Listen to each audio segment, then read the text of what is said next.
अपनी पार्टी का आभार प्रकट करता हूं जिन्होंने मुझे वक्फ संशोधन विधेयक यानी कि उम्मीद unified Waqf management empowerment efficiency and development के समर्थन के मैं बोलने के लिए मौका दिया है। ये विधेयक नहीं, एक उम्मीद है। इस उम्मीद में एम्पावरमेंट है, एफिशिएंसी है, डेवलपमेंट है और कहीं ना कहीं इसी को देखकर आज जहां देश भर के लोग इसके समर्थन में हैं, वहीं Catholic bishop conference of India, church of Bharat, Kerala council of churches, Kerala Catholic bishops council और all India Sajjada Nashin council, मुस्लिम राष्ट्रीय मंच जैसी अनेक संस्थाओं ने, चर्च से लेकर मुस्लिम की अन्य सभाओं ने इसका समर्थन किया है। उसके लिए भी मैं उनका बहुत बहुत आभार प्रकट करता हूं। माननीय सभापति जी,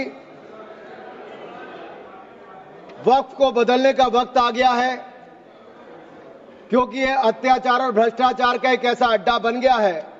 उसको खत्म करने का और बदलने का समय आया है। भारत को वक्फ के खौफ से आजादी चाहिए, क्योंकि यहां पर यह जो पहले कांग्रेस के जमाने में बना वक्फ का कानून है, वह उसका मतलब तो यही था, खाता ना वही जो वक्फ कहे वही सही। यानी कि जहां पे कह दिया वक्फ की जमीन है, वो फिर वक्फ की जमीन हो गई। वो जिम्मेदारी उनकी नहीं है कहने की, बताने की कि ये कैसे उनकी जमीन है, लेकिन जिसकी चले गई वो बेचारा दर दर भटकता है और उसको इंसाफ भी नहीं मिलता है। मैं इसके बारे में विस्तार में बताऊंगा, लेकिन आज एक बार फिर कांग्रेस देश को और देश में भ्रम फैलाने का प्रयास कर रही है। एक और तो वो हाथ में एक लाल सी किताब लेकर चलते हैं जो कहने के लिए संविधान है, लेकिन संविधान नहीं है। अगर संविधान की आप इस कॉपी को देखेंगे तो आपको एहसास होगा कि बाबा साहब अंबेडकर का सपना था कि एक देश में तो एक ही संविधान रहेगा।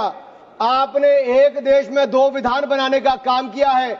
आपको तय करना है संविधान के साथ रहना है कि वक्फ के साथ रहना है, वक्फ के साथ रहना है कि संविधान के साथ रहना है, आपको तय करना पड़ेगा। और यही नहीं,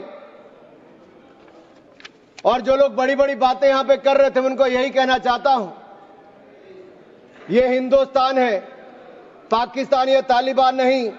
यहां बाबा साहब का संविधान चलेगा, काबिले का फरमान नहीं, मुगलिया फरमान नहीं चलने वाला। यहां पर एक नहीं अनेक ऐसे उदाहरण देखने को मिलेंगे। माननीय सभापति जी, आज हम केवल संविधान संशोधन पर चर्चा नहीं कर रहे, लेकिन एक ऐसे समानांतर सत्ता को चुनौती दे रहे हैं जो दशकों से अनियंत्रित रूप से अस्तित्व में है। वक्फ संशोधन बिल 2025 केवल कानून में बदलाव नहीं, बल्कि एक संदेश है। संदेश स्पष्ट है कि देश में एक ही कानून चलेगा, भारत का संविधान, और भारत के संविधान के ऊपर कुछ नहीं है। वक्फ बोर्ड का उद्देश्य मुस्लिम समुदाय के कल्याण के लिए संपत्तियों का प्रबंधन करना था, लेकिन कांग्रेस और उसके सहयोगी दलों ने इस भूमि को अपारदर्शी और एक गैर जिम्मेदाराना तरीके से राजनीतिक संरक्षण देते हुए एक ऐसा साम्राज्य बनाया जहां पर इन्होंने इसको अपना वोट बैंक का एटीएम बनाकर रख दिया है। 70 सालों से इन्होंने यही किया है। 1947 में भारत ने एक विभाजन देखा है, वो एक परिवार और एक पार्टी के कारण वो विभाजन हुआ है। आज जमीन जिहाद, लैंड जिहाद के नाम पर हम दूसरा विभाजन नहीं होने देंगे, नहीं होने देंगे। एक स्पष्ट संदेश तो यहां पर देना ही चाहते हैं कि मोदी जी के राज में भारत में एक कानून, एक संविधान और एक भारत रहेगा। और एक स्पष्ट संदेश भी है, एक है तो सेफ है। और यही नहीं, हम क्या कह रहे हैं, हम कह रहे हैं कि इस बिल के माध्यम से पारदर्शिता लाएंगे। पारदर्शिता लाएंगे तो जवाबदेही भी तय करेंगे। लेकिन ये लोग जिनके लिए वोट बैंक का एटीएम है, जिनके अपने नेता भ्रष्टाचार के कई मामलों में फंसे हुए हैं, जिनके राज्यों में हजारों करोड़ रुपए के घोटाले हुए, जिनका उल्लेख मैं आगे करने वाला हूं, उस पर भी मैं आपके सामने प्रकाश डालूंगा एक के बाद दूसरी। लेकिन सवाल यह खड़ा होता है कि 70 साल से यह प्रक्रिया जो चल रही है, चाहे 1964 की बात हो, 69 की बात हो, उसके बाद एक के बाद दूसरे संशोधन आए, 95 से लेकर 2013 तक इन्होंने इस कानून को इतना ऐसा बना दिया कि इसको चुनौती देने तक का भी हक कहीं नजर नहीं आता था। ना कोई ऑडिट, ना कोई निरीक्षण, बस भूमि अधिग्रहण की बात, शहर दर शहर, गली दर गली, इस पर एक तरह से कब्जे के बाद दूसरा कब्जा करने का काम किया गया। यह धर्मनिरपेक्षता नहीं थी, ये एक नरम विभाजन की ओर ले जाने का काम था, एक नरम विभाजन की ओर ले जाने का काम था। लेकिन हमने अब इस कानून में बदलाव किया है ताकि मुस्लिम समुदाय के सभी गरीब से गरीब व्यक्ति का भी इसमें भला हो सके। मुझसे पहले एक मुस्लिम समुदाय के एक सदस्य जो कांग्रेस पार्टी से आते हैं वो अपना भाषण कर रहे थे। मैं उनको ही कहना चाहता हूं, अशरफ, अजलफ और अर्जल, क्या इनमें भी कोई अंतर है? और राहुल गांधी जी से पूछना चाहता हूं, और अखिलेश जी यहां पर पहले ज्ञान बांट रहे थे थोड़ा सा, क्या मुस्लिम समुदाय में भी जातियां हैं? क्या भेदभाव है? क्या छुआछूत है? लाल टोपी वालों का मैं बताऊंगा, अभी 2017 में जब आपकी सरकार आने से पहले घोटाले कितने थे? एक नहीं अनेक।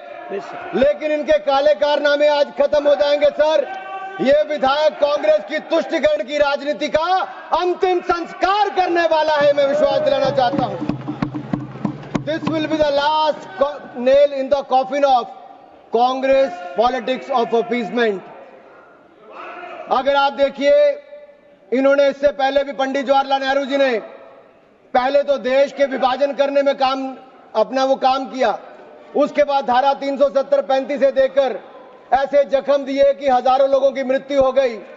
लेकिन ये नरेंद्र मोदी जी की सरकार थी जिसने धारा 370-35 को सदा के लिए खत्म करने का काम किया है। यह हमारी प्रतिबद्धता थी मुस्लिम समुदाय की बहनों की ओर।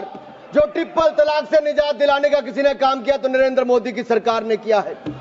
आपने तो वायदा किया था कि जो पाकिस्तान, बांग्लादेश और अफगानिस्तान में रह गए हैं उनको वहीं पर पूरा न्याय मिलेगा, लेकिन नहीं मिला।